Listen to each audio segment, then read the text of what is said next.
Hi, everybody. I'm Lisa Hufford, CEO and founder of Simplicity Consulting. We're based in Kirkland, Washington, and we are so excited for this conversation about remote work, staying connected while staying apart.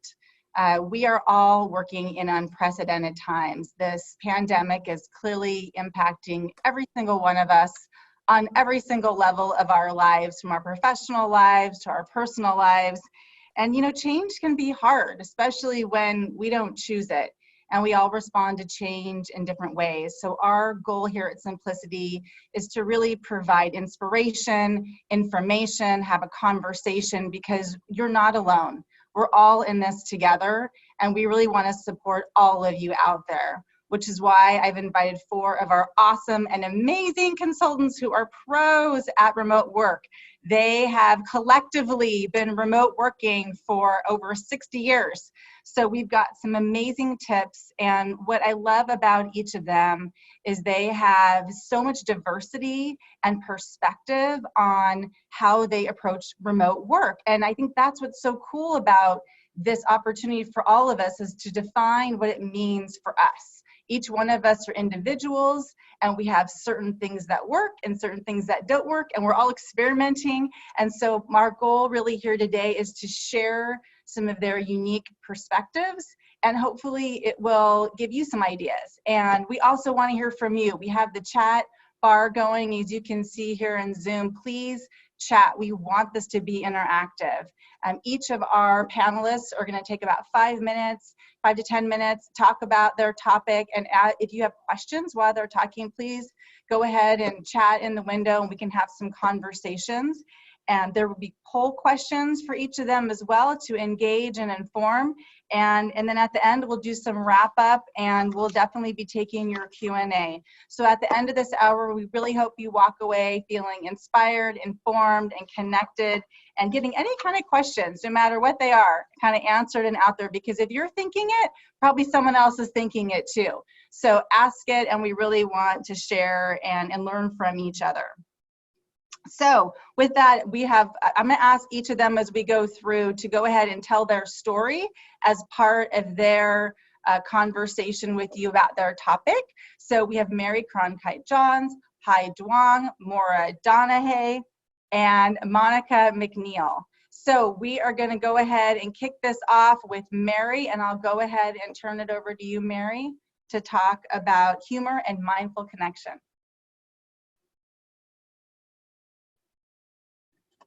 Oh, hold on, you're on mute.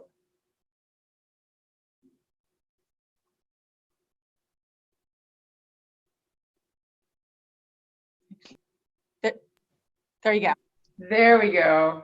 See, I speak my best language, which is mute. Sorry about that. So yes, thank you, Lisa. I'm here to share with you today my thoughts on humor and mindfulness in the workplace. It's really a topic that's resonated with me for like so many years. It's really about bringing your best self to work and really having fun while you're there. Keeping things light really can be quite, I was going to use the term infectious, but maybe not that one right now. But can keep people connected and keep things light. And so we'll go ahead, and I'd love to just get started about what it's like right now. Right, change is really the new normal. Let's face it. Change is the new normal. I've heard the term, we're now in the age of adaptation. Most of us have really never imagined living through a global pandemic, and yet here we are, learning to deal with these new ways of working and living and dealing with stress and anxiety, right? That's at the top of our minds. Like, wow, every day we turn on the news, there's always a different number of things that are being impacted. And so we're certainly not alone. Statistics right now are showing that 80% of us are really feeling like significantly anxious in this new normal as a result of the outbreak that's there. For me, when it comes to stress and anxiety, right, it hits, and I default to things like chips, right, as a coping mechanism. That doesn't always help. Reality is that it doesn't make it any easier to like eat a bag of chips. And then now I'm wearing my fat pants, so that doesn't help at all. So there's certainly a ton of science out there that shows that the sooner that we can deal with those feelings of stress and anxiety and focus on the things that we can control, it's so much easier to guard ourselves against, the negative effects of our physical and mental well-being. So if you're one of those folks that's really looking for ways to adjust to this new normal in this age of adaptation and ease a bit of stress, try adding a couple tiny changes to your daily routine. One of them for me was, while washing your hands, use those 20 seconds to think of 3 things that you're grateful for, right? It's a great way to, reinforce the positive mindset.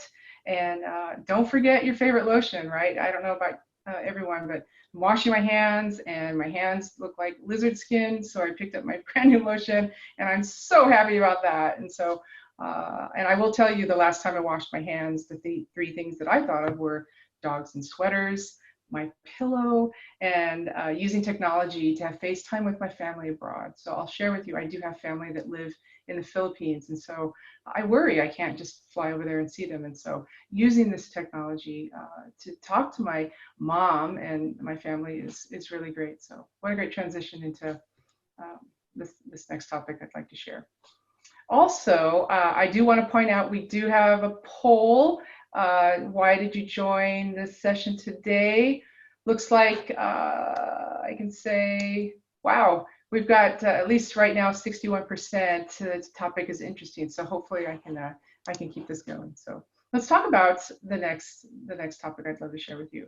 Yes, us human beings are in. That coronavirus thing is out there, right? And so for many of us, having the opportunity to work from home was a welcome change. Like I took to this thing like a snow day. I was like, awesome, no commutes, awesome. Laundry routine emails, awesome. Flexible schedule, awesome. Home cooked lunches, awesome, right? But now I'm 3 weeks into this, maybe a month into this, and I miss my conference rooms, right? I miss my colleagues. My Wi-Fi isn't as fast, and as a consultant, right? Those of us, we're consultants. It's impossible to read a room, when you're giving a presentation over a conference call, and it's impossible to, really, if you're working with just one client, right? That's your main client. It's impossible to read your client, right? And ready to be able to make changes or pivot based on a conversation, and so that makes it really tough, and so. Working from home today, and it's not an opportunity, right? It's forcing the way that we connect, and so adding a couple simple changes to the way that you connect with technology can make a huge difference. And so I think I put the most obvious one, which is turn on that camera, right? Nothing can replace FaceTime with your friends and colleagues, and I know that. The last time I looked at the Zoom stock price, it went up like 200%. So that's pretty amazing. And for those of us in the business world, if you're not using Zoom, I wanted to give you a tech tip on Microsoft Teams. There's a feature within the app that you can actually blur the background, just in case you have some pranky teenagers or a pranky spouse, or really you just want to keep the distractions in the background at bay. And so I did add a link in there that says, you click on the link, it's a pretty simple toggle. And I'll just stop right there. Are we doing questions at the end? Yeah, this is great. I think anyone has a question, I've just been following the chat box. Let's see, people are asking about the bingo card. Do you want to talk about that? Oh, let's just go to that. Okay, yeah. Cool. I love it. So let's just talk about that. So honestly, humor is especially warranted now, right? And as consultants, we can tap into some of that leadership levity, right? It's a great tool to use in a crisis that helps us look at a situation in a positive way, right? It lightens our spirits, inspires hope, keeps us grounded, focused and alert. All of that is just goodness. And so for all of you, I've added the working from home edition of the conference call bingo card. And so today, I can tell you right now, you can take this bingo card, bring it, share it with your colleagues, put it up on a slide, send them a slide, and they can put X's on it, and basically use it as a way to just keep things light, right? There's a lot of stuff out there that's not so light. I mean, there's a lot of heavy topics going on right now, and we're still having the opportunity to work, which is awesome. And just bring this bingo card in. I used it one other time, and I think the first thing that someone looked at was, oh yeah, I got my pants on. So great, put your pants on before dialing in, right? And last but not least, I did say my client, my client was so awesome. She called out hands. So she took to it real quickly. So which is, did I touch my face? I just did. So anyways, that's what I wanted to share with you all today. I love the bingo card. We're getting a lot of requests to make it downloadable. So we will, if you're okay, Mary, we'll share it out with Absolutely. the attendees, and yeah, spread some humor and levity. I love it. I think we can all have a good laugh reading the bingo. That's great. Take a minute, Mary, just to talk a little about yourself, your background, what you do. I think people always love hearing from other consultants what they do and yeah, how they got to do what they do. Absolutely. And so for the last, let's see, 17 plus years, I've been in the technology industry and as a program project manager, focused on strategy and execution and employee engagement, how we engage with our employees. The last 5 years, I've been having a super great time working as a management consultant across various industry verticals, telecom, operations, and today, I have this great opportunity where I'm working in the gaming industry and having a great time working there. And so I'm using all of these tools and techniques. This is it's a marketing focus, and so there's a lot of I would say emotion, and so which is working really well for me, being able to tap into some things and keep things light and be able to connect with people on a much different way. And so that's where I am today. Thank you, and I love simplicity. We love you. Thank you, Mary. You're welcome. I took down so many great top tips. What you just said, the one little thing for me that I'm going to start doing that I love that you said was when you're washing your hands, say the 3 things you're grateful for. And the favorite lotion, that I don't know why I hadn't thought about that sooner. That's such an easy thing to pick your day up, right? Yeah, totally. I love all things coconut and vanilla, so I'm just going to load up my bathroom and that'll give me a nice smile. So whatever you like out there, right? Go get that scent and give you a little pickup. So Thank you. Yeah, totally. That's awesome. All right, great. So let's see. I'm just looking at the chat. I think this is a good time. Let's transition to Maura and hear from Maura about creating your environment. Take it away. Oh, she can't talk. Okay. Is it? Yeah, we just got to unmute Maura. There you go. Perfect. You got me. Super. Thank you so much. I'm Maura Donahue. I am a relatively recent transplant from the lovely city of Seattle that you'll see over on the left there to Bend, Oregon. And it's almost as extreme as it looks. It goes from sparkly lights to 100,000 people and a really outdoors focused place. And I did this a little more than 6 months ago. So it was pre-coronavirus, this time period, but a little bit unexpected at the same time. It was a little sooner than I thought. I was able to connect with simplicity, which was so fantastic.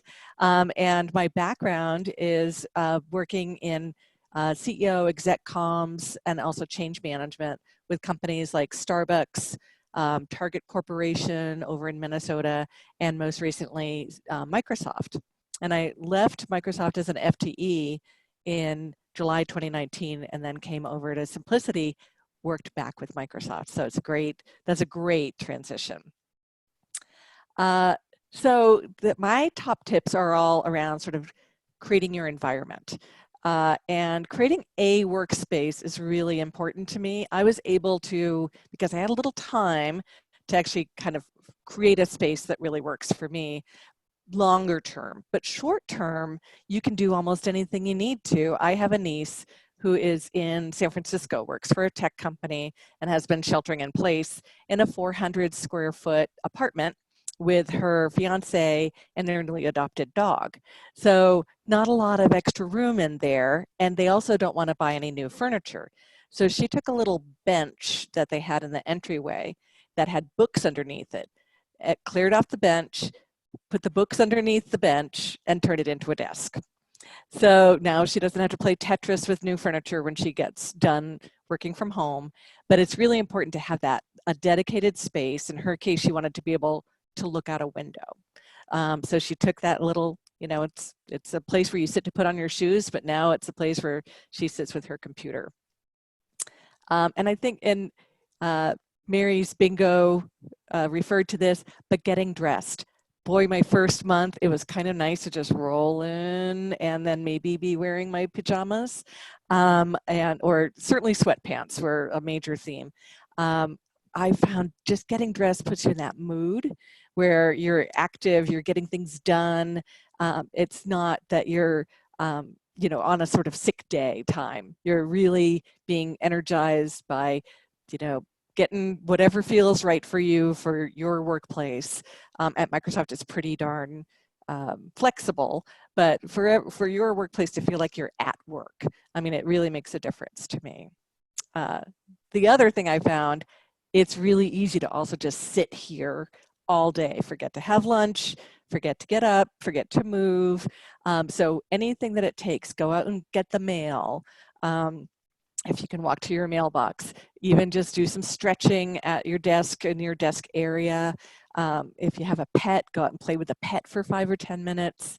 And really remember to take those breaks, remember to take lunch, remember to drink water. And then another thing about that, turning on your webcam, I noticed our poll results there. It'll also make you feel good about getting that webcam on, which does really help stay connected with other folks. Mm-hmm. With our team, the Microsoft team that I work with, it is global and has always been really virtual. And because we use Microsoft Teams, video is just an expectation. It's built into all of our laptops. Almost everybody has one now with a built-in webcam. So it doesn't have to be anything new or fancy or expensive. It's really just opening up the shutter and turning it on. We use Teams also. We have a separate channel that's just for those sorts of connections. So it stays a little bit separate from the work stuff that needs to happen, but we'll share. We had a little poll recently of favorite coffee mug from at home. So everybody took pictures of their coffee mugs, shared those, a lot of pet gifts, a lot of cute children, also some pretty cranky children, but just fun little things like that. But over time also, one of my colleagues from the UK has learned to stay connected in a really lovely way. She is 100% virtual, as am I, and she has gotten in the habit of sending large jigsaw puzzles to the office. So they can set it up on a table in the hallway and just have fun as they're going by, do a few pieces. And when those folks who are in the office do that, they're thinking of that colleague in the UK. So just fun little things like that. So sometimes you'll have a mixture of people who are at some point in the future working in the office and those at home. So those are ways to stay connected. Right now, I have to echo what Mary said about just turn on the webcam, see each other's houses, comment on like that artwork back there. I see the kitty is trying to help with your day. Yeah, nothing like seeing others to make you feel connected. Yeah, I noticed you have a little menagerie going there. Yeah. Oh, wait, hold on. I had to lock my dog out. He performs something I like to call the right paw of impatience, where he just tap dances to indicate that he would like food. He's so that cute might be there. Yeah. Might be a little distracting. What's his name, Mary? Toby. Oh, he's a cutie. Hi, Toby.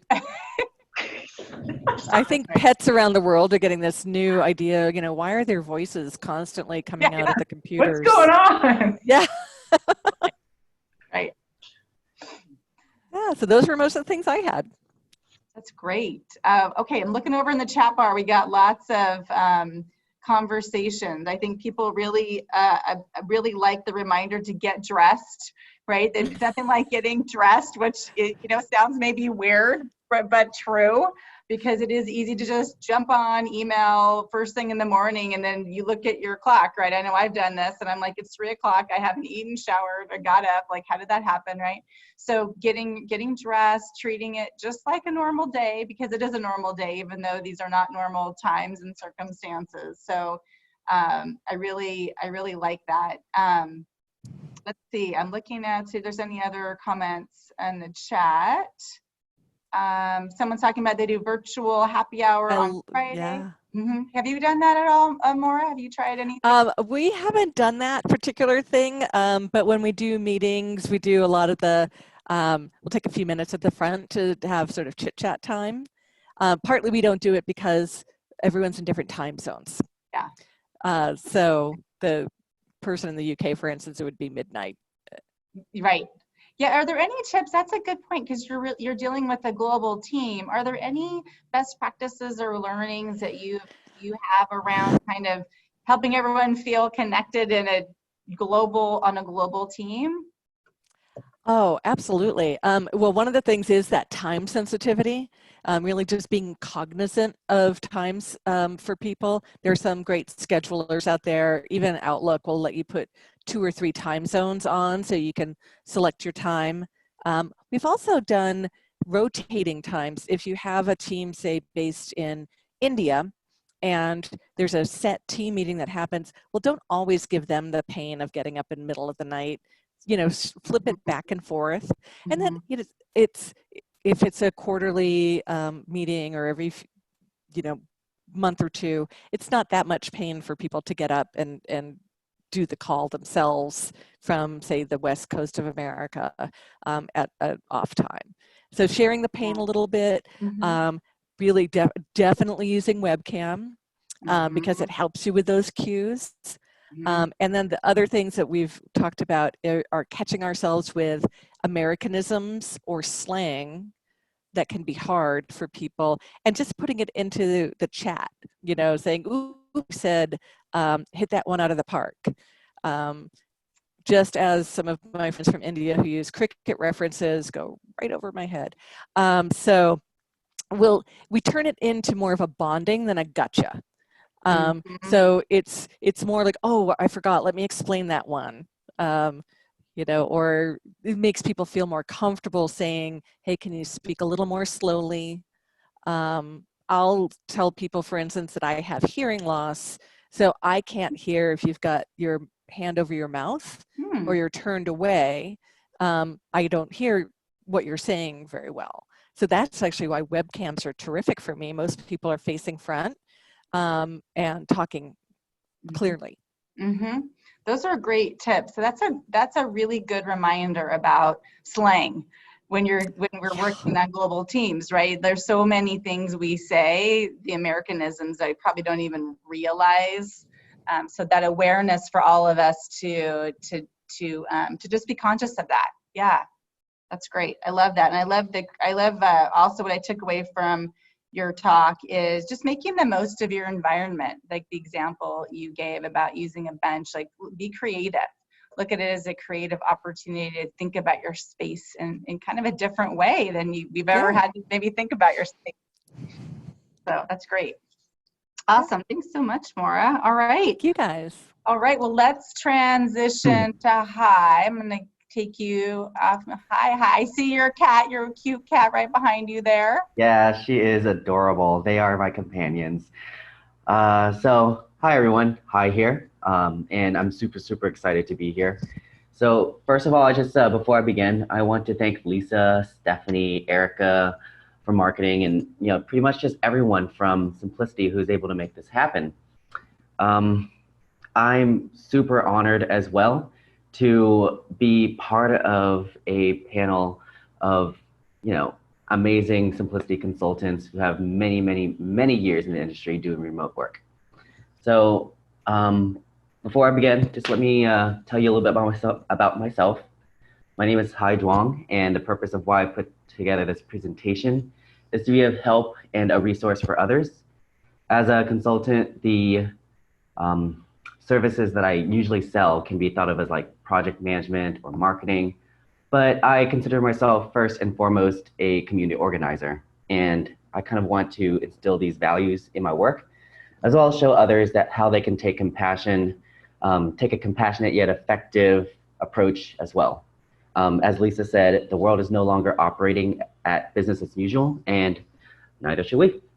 So for my presentation, I'll be making observations about what works and what doesn't work on social media, and hopefully you aren't already overwhelmed by the amount of redundant listicles out there telling you what to do or how to approach COVID-19.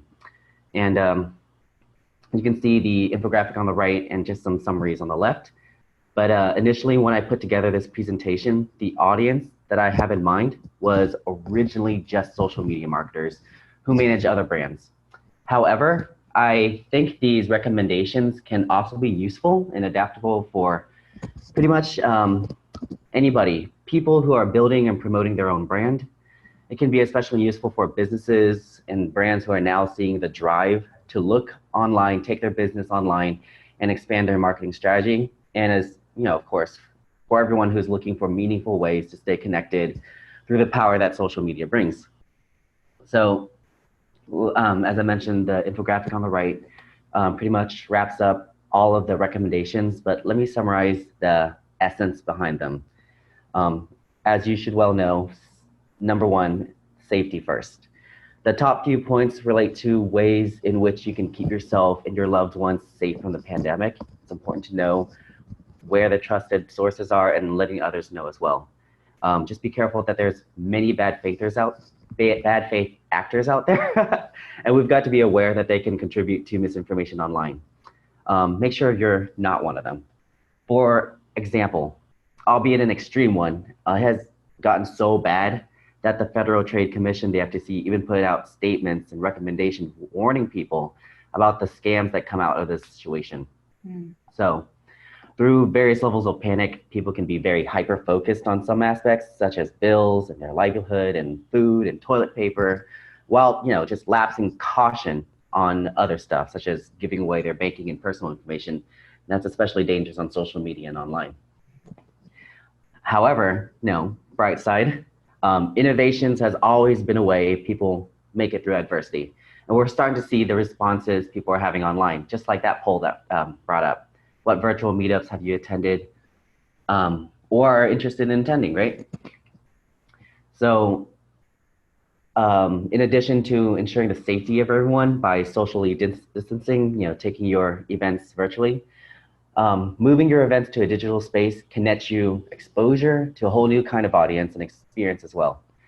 From what I've seen, brands can either fall into the loss category, the neutral, or even gain from this situation kind of category. However, for all of them, there are ways in which being innovative can add value. So, for example, brand gain entities, for example, can nurture the relationships on both sides of their end-to-end business operations. Their end-to-end business process by providing free samples, to their customers, or switching up to an advanced payment for their suppliers. So there's lots of innovative ways we can handle the situation. For me personally, just the other day, I've hosted trivia, right? Made fun questions for my group of friends. I played Pictionary, just put a link out there on Twitter and just met all kinds of new people. And I even did a yoga practice. Someone was live streaming yoga from their living room. And that's just mind blowing. It's no longer in a studio. We're taking things into our homes now. And that leads me to the later half of the recommendations, the later half of the infographic, about making sure that the interaction that you're having are also of quality and authentic. And it's about the approach we should take in our outreach strategy. I'm sure we've all encountered or made jokes about how random brands, they somehow have your emails and are reaching out to let you know that they're thinking of you, right? But I've noticed there are levels to the way that these companies are reaching out. Either it's self-promotional to let you know what you can buy from them, right? To the, hey, we're thinking of you in these worrying times message, to the, we've made some changes and are offering ways to support you. So as you can see, this is practically how many brands think are effective updates, but you can kind of tell for yourself which of these are bad, good, and which of these are the best ones. So what I suggest is that you should definitely prepare a statement for your customers or your audience. You should check scheduled posts carefully and see them through the lens of the pandemic, right? Are they still appropriate? For example, while I was creating this presentation and writing this article, I had to grapple with the idea of naming it How Brands Can Survive COVID-19. And when it comes to clever wordplay and awful puns, sometimes I just can't help myself. But using them in such a way can be, really tone deaf. So even if you weren't born with an eye for design or have natural good taste, you can definitely still cultivate a sense of style and an aesthetic where you can skillfully stand out as a marketer, but also know when to step it back, right? And the backbone of content marketing, as you all know, is making frequent and regular posts. However, being quiet during this time won't earn you a bad reputation like it usually do, but being insensitive definitely will. Let's practice empathy, right, for a second and take a step into the mind of our community right now. What do we think is top of mind for them? How do we think their day-to-day lives are impacted? And as every good marketer should know, the more you know about your audience, their concerns, and how they are likely experiencing their circumstances, the better we are to respond to their needs. Right? People need to get up-to-date information, and that is essential. And so capitalizing off of serious hashtags, the hashtag COVID-19, hashtag coronavirus, doing that can get in the way of the earlier points in the infographic, right? About safety being first and prioritizing essential information. And as marketers, we should practice what we preach, and not only should we stop rehashing the same words and content over and over, we should be careful about coming off as ingenuine and telling people to buy things or purchase our products, or even tell brands to, hey, my job's in danger, stop cutting marketing, especially if you are in marketing. Not very forthright, right? Just remember that everyone is currently hurting. Everyone's taking hits to their income. So while businesses are understandably struggling, people don't generally have the right mindset right now to buy a lot of things. And it's insensitive. So my recommendation is to wait until the time is right. Afterwards, after this is all over, when it's all over, people will want to rush back to their sense of normalcy. So while you can plan right now and look forward to that future, hold back on your promotions and tactics for right now. You don't even necessarily have to mention the virus, right? Listen, marketers will undoubtedly get something out of this. It just won't be a quantifiable sale, but the value of marketing is more than what is defined by sales, right? You can, right now, the last point, just accept favorable brand recognition, and people will remember that. And the last point I want to make is that we are all struggling in this moment. So if you need a friend, please let me know how I can reach out to you if you need assistance, encouragement, or simply need someone to listen. And I want to thank you all again for your time, and I hope this was helpful for everyone. So thank you for that. Wow, thanks so much, Ty. I'm reading the comments when you get a chance. Look at the chat. So many great feedback and gratitude and acknowledging your point. What I'm really taking away is that human element, right? Sometimes when we talk about technology, I think we forget about the human part of it. And what I'm really hearing you say, and it's such a good reminder in this time where we're humans and we need empathy, right? We all need to just pause and take a deep breath and bring a bit of humanity into technology more so than ever. Like that's the best thing we can do versus just selling products, right? Exactly. Yeah, that's exactly what we have to do for each other, and it helps us to get through these worrying times for ourselves as well, right? I think the best thing that we can all do is kind of just take perspective, right? Sometimes when we're working remotely and it's isolating, right? It feels like we're all alone, but again, we're not all alone in this. That's right. Yeah, it's interesting you say this. I don't know if you found this or anyone else listening. Yesterday I was watching TV and noticing the ads that I'm sure placed at least a month before, right? We all know that there's lead time, but they feel so tone deaf, many of them right now, right? So insensitive.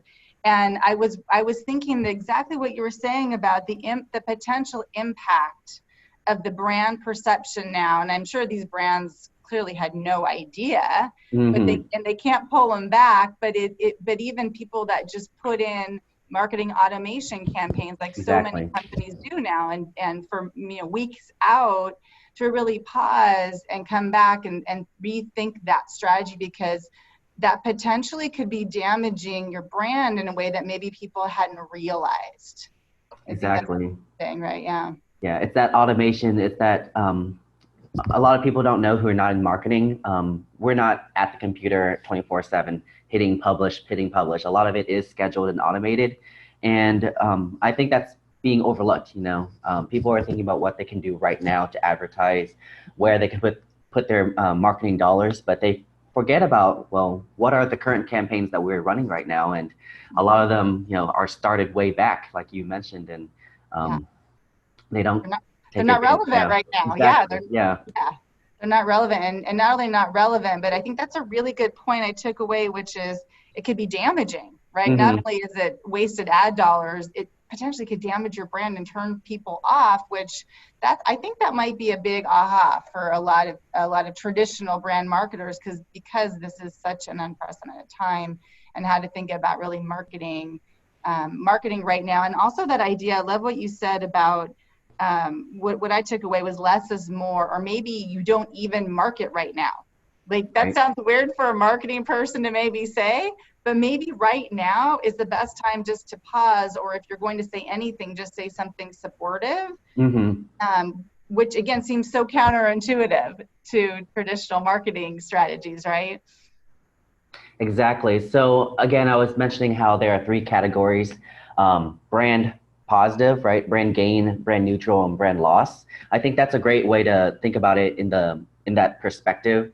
So for example, Zoom is clearly one of those brands that are experiencing gain while others are experiencing losses, right? And I think that's how you get back to your marketing strategy is, are we right now aggressively going to be campaigning and advertising, or right now are we looking for ways to be supportive? And so don't just take business as usual. Yeah, don't take business as usual. It's great. There's a question, I think Karina asked about your trivia night with friends. Do you have a resource to suggest? Yeah.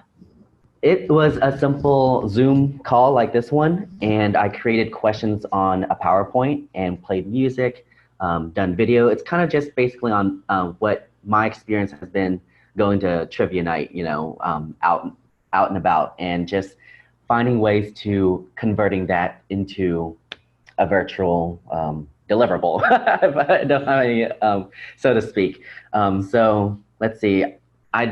If there's interest, I guess I can put together an article or a blog or write something to kind of support that. But this was pretty much just all up here.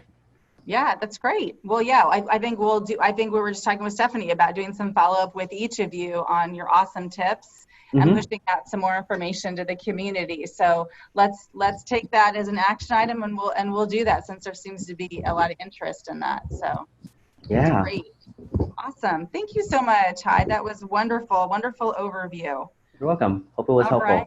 Yes, absolutely. Okay, last but not least, we are moving on to Monica. Let me unmute you here. Unmute. Here we go. Hi, Monica. Hi. Well, first of all, this is all great information. I'm learning a lot also, so thank all of the panelists.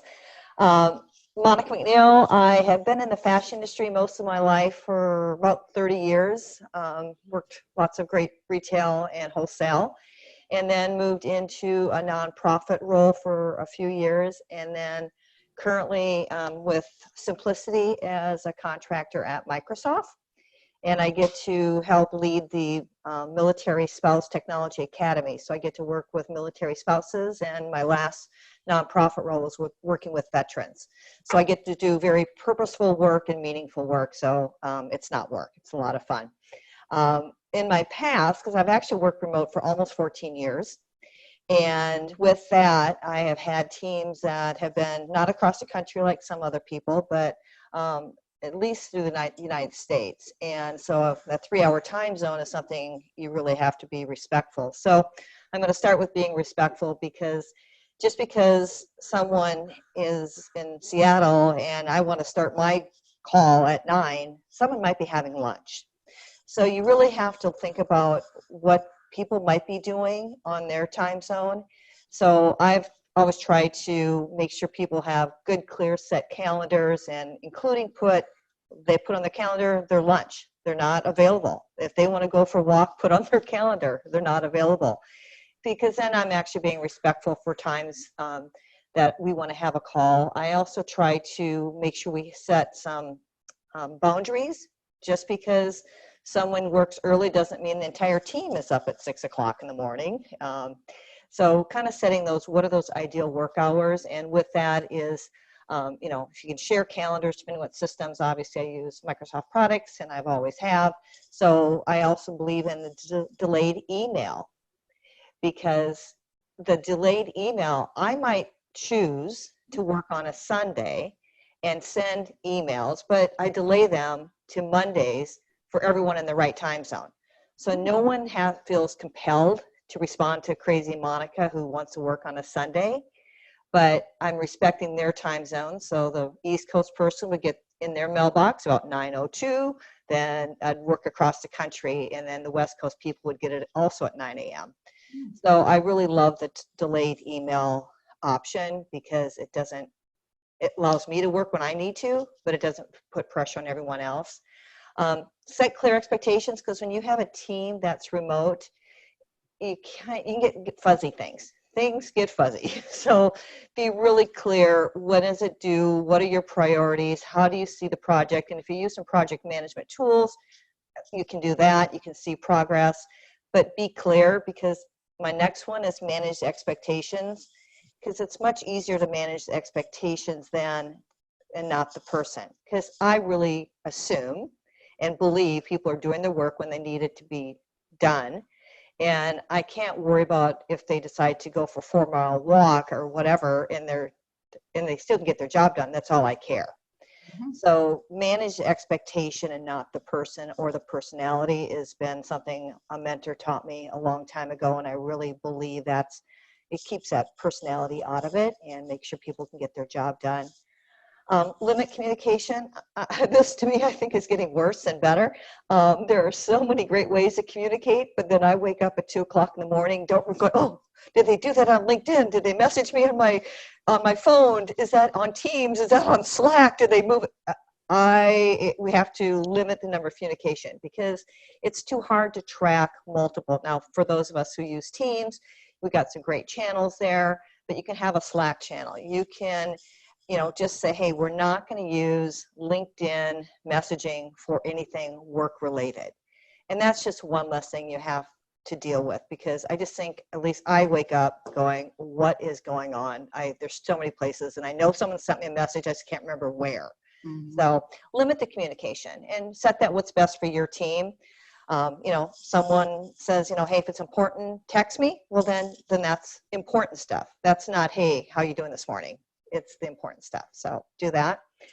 Once again, set office hours, whatever that is. I chose, and because I had an East Coast team and across the country, I decided 6:30 was my best time to support my East Coast counterpart.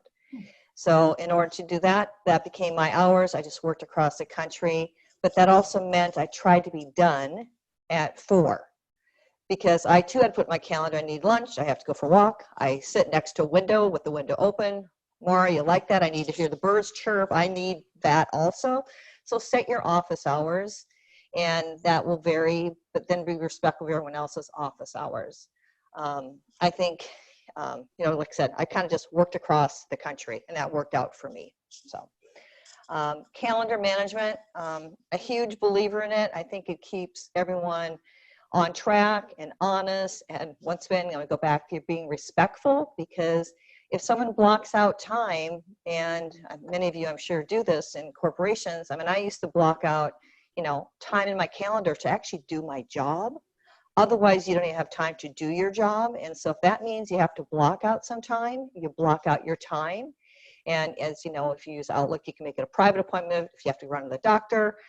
My calendar today says I'm going to Costco.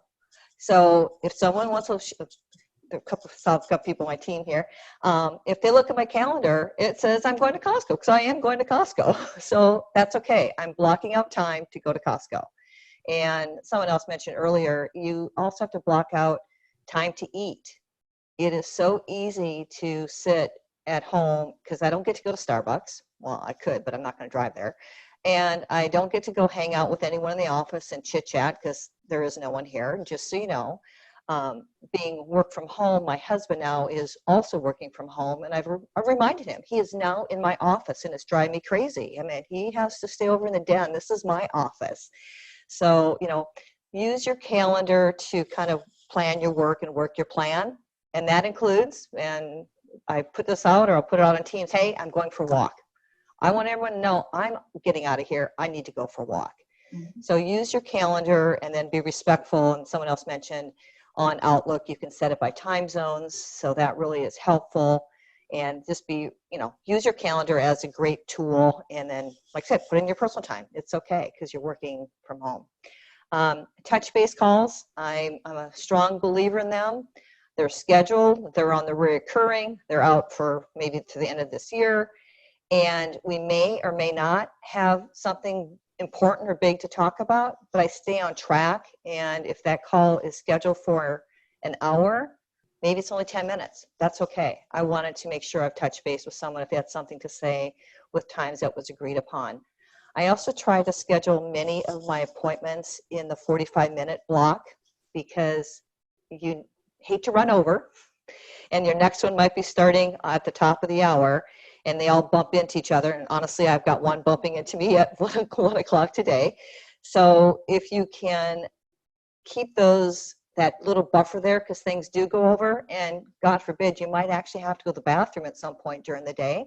So it's really good to save that little time. If it's 15 minutes or if you run over, you're okay. And then last but not least, cloud tools. It's so easy to look at projects, find projects. Once again, I'm just refer back to, you know, if it's SharePoint or if you're using Google Docs, whatever you're using, you can see the work, you can review the work when it's best for you, and then be prepared for these calls because you can see what people are doing, and you're not wondering what people are doing if you are at that point that you need to wonder, but you can just go look on. I mean, it's real easy. So it's been fun managing remote teams. It's, I think it's one of those things that it can be done. You just have to kind of, like I said, be respectful, set some boundaries, and kind of work your day, because that's the most important part. So those are kind of my key points. Wow, that I'm taking a ton of notes, and I know a lot of people in the chat were just commenting on you gave so many great practical tips. I'm curious on the poll results, if you have a perspective on this, Monica. Most of the people, it appears here on the call, are not leading a remote team, but they're participating. Are there tips you can give to someone who's maybe not leading a team, but of how to help the leader of the remote team maybe make things work a little more harmoniously and allow for kind of communication and connection amongst the team? I think, once again, kind of do the reverse. Same thing, set your boundaries. I one time had a East Coast boss, and she loved to call me before 6 a.m. my time. It was just kind of like, she's in the car, she was like commuting, and yeah, okay, yeah, it's 5 o'clock, yeah, I'm awake. So I think it's kind of both ways. So I think as an employee, if your direct report is not necessarily giving you some boundaries, and you're not giving that person boundaries, get together and just kind of explain those boundaries. And especially now, because like I said, I've got my husband home, which is a new element in my house. The kids are older, I don't have pets, but it's been a small change compared to some who've got 3 kids at home and dogs and cats, etc. But I think you have to have those open dialogues with your bosses at all times. I mean, the gentleman I report to at Microsoft, if it's important, I text him. That is how he likes it. I'm not going to text him today and say, hey, I'm on a webinar, just so you know. That's not important. So once again, I said I'd take a lot of what I've just said and just reverse it, because I think they're all good tips to help. When, in fact, someone I work with is on here, and if she needs to be away, then she needs to just say, hey, I'm going to be away for the next 5 hours. That's fine. Or put your out of office on. That's why I have it. And just be very upfront that you do have a lot of hours to work when you work from home. And I probably should have said that. It's easy not to stop working. Mm-hmm. And so my husband used to come home and give me that look like, dude, you've been here in the same spot. So, I kind of like pile up my little stuff, put it all in a stack, and I actually put it underneath this table. So I don't have to look at it, because I might be compelled at 8 o'clock and I could feel there's probably something I should look at. So, set the boundaries. That's right, that's setting the boundaries. Well, I love what you're saying for each one of us is to really know our boundaries, right? I think for many of us that maybe just kind of let the day happen and the calendar come at us, what I hear you saying is take a moment, whether it's in the morning or maybe at the end of every day, to think about the next day and be intentional about your boundaries. Put those things on your calendar, like a walk, lunch, even maybe going to the bathroom. Why it sounds ridiculous, but if you just put those basic needs on the calendar, and then see how you feel, right? Kind of, and what I'm hearing you say is experiment, because this is a new way of really being intentional with every moment of our day. But the only way we're all going to get a handle on it and feel, I think, kind of in control and productive is if we take that time to really set those boundaries and know what they are, right? And for many of us, we want to please, we want to be helpful, and so we just let our calendars kind of maybe let everyone else run our calendar, right? So it's that balance of taking back that control and setting those priorities is what I'm really hearing you say loud and clear, which is a great reminder, I think, for me, probably for all of us. I mean, I have a lot of respect for people, and I was at one point, I was on the leadership team at Nordstrom, and I was the only one who had children. Mm-hmm. And I mean, I was the one who had to put on my calendar, I am leaving for soccer, because that was important to me. Yeah. And other team members didn't have children, so they're like, well, why can't you have a meeting? Because I said, I am going to soccer. It's on my calendar. It's blocked off. So I think that to me is very respectful too, that if I know people have an outside life, I respect people because they do have other things going on, and we all do at some point. So that's right. Like I said, so thank you. That's so great. Those are great reminders. Well, since I see Stephanie asked anyone on, we have a few more minutes if there's any questions. And while we're waiting, I have a question that you brought up, and I think is a really great conversation for all of the panelists around. We're all put in this environment now where we either have our spouses, our partners, our kids, our pets, or if you're alone even, you're alone in your house all day. So it could be either one, right? With too much activity or isolation, potentially feeling that way. I'm curious how if there's any tips from each of you, and I'll kind of go backwards. I'll start with you, Monica, of how you maybe set up your environment, or how do you guys manage manage kind of this new world, all working in the same place together with your family? Well, I stayed at my dining room table. We live in a small condo in Edmonds, and I need light and I need air. So I'm not moving my office. My husband is in the den, where has no windows, and he is happy in there. He's got his noise canceling headphones on. He doesn't listen to me all day long. I can't really talk to him because he doesn't listen, because he can't hear me. So that's kind of what we did. And this is hopefully temporary. He'll be back out working soon. But for me, it's this time, and I also have my hours. I try not to respond to anyone on the weekends. Even if they text me, I try not to respond. Even I see things go on Group Me, and I'll just ignore it, because unless it's really important, I'll talk to them on Monday. That's great.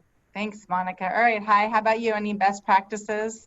Yeah, sure. I've got a couple of ideas. So fortunately, I don't live with any kids right now, but I do have a couple, 11 nephews and nieces who always text me and tell me about the difficulty that they're going through, having to go to school from home, right? In addition to like working from home. Can you imagine trying to take classes and doing homework at home? And it's a lot of children, and it's a rowdy environment. And I think that what we were saying earlier about how, these are changes, and we need to communicate and kind of decide on what these changes are, right?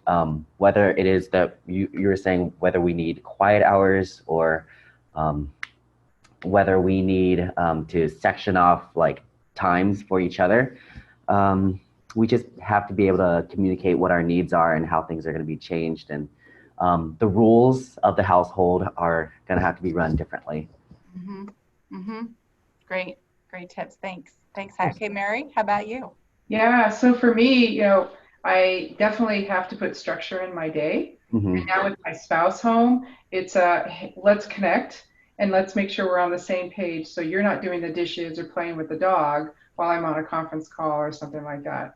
And so having that structure solidified works really well. Like for instance, and now that we're staying in the morning, I open up the windows. I put some fresh air in the house and make sure that gets done, and leave it at that. Right? It's really for me. It's about applying some structure, because if you don't, as we all know, it doesn't always work. But I'm loving the open the windows in the morning and letting some fresh air in. That's been really well. Yeah, that's a good one. I love that. Thanks. How about you, Maura? Oh, I'm lucky in that I have an office and I can shut the door. When the door's shut, my husband doesn't come in and show me fun things off the internet. Otherwise, that happens a lot. But if you don't have a physical door, like you guys were talking about, it's just set up the rules of the household, even if they have to change temporarily. Say like, let's have an agreement. I want you to be able to enjoy Netflix while I'm working. How can we adjust the volume? Could you wear headphones? That kind of thing. Right. I love that. What I'm hearing overall is just, I think we're all facing these things every day, right? So setting some structure, setting some boundaries, communicating our needs, taking a moment for those simple things. Like I love opening the window, getting some fresh air, going for a walk, right? If you're feeling stressed out, reminding, putting whatever, it's a reminder on your watch or your calendar to stand up and stretch. I saw someone said that in the chat too. So it's those simple things for each of us that really, I think, will make the big difference as we're all kind of moving through this change and knowing that we're all in this together. So I want to thank everybody. I know we had some other questions in the chat. So what I'd love to do is, because we're coming up against the clock here, is we're going to take those offline. And maybe we'll come back to the panelists and get some answers, and we'll follow up with some communications and some blog posts, because you all have been so amazingly interactive, and I love it. This was our hope, is that we all would have a really productive, fun, informative conversation about how we stay connected while we have to stay apart. And we're in this for a little while, so we're all going to be pros at using video conferencing here if we're not already. There are some benefits, right? We're all going to gain some new skills, and we're all going to be better for it for sure. So thank you, everybody. Thanks to the panelists. Amazing job, you guys. Thanks to everybody in the chat. We have an awesome turnout. Bye, Toby. Yeah, there's Toby. Oh, adorable. So cute. Thank you again for all your participation, and have a great day, and go out there and get some fresh air. All right. Thanks, everyone. Bye, guys.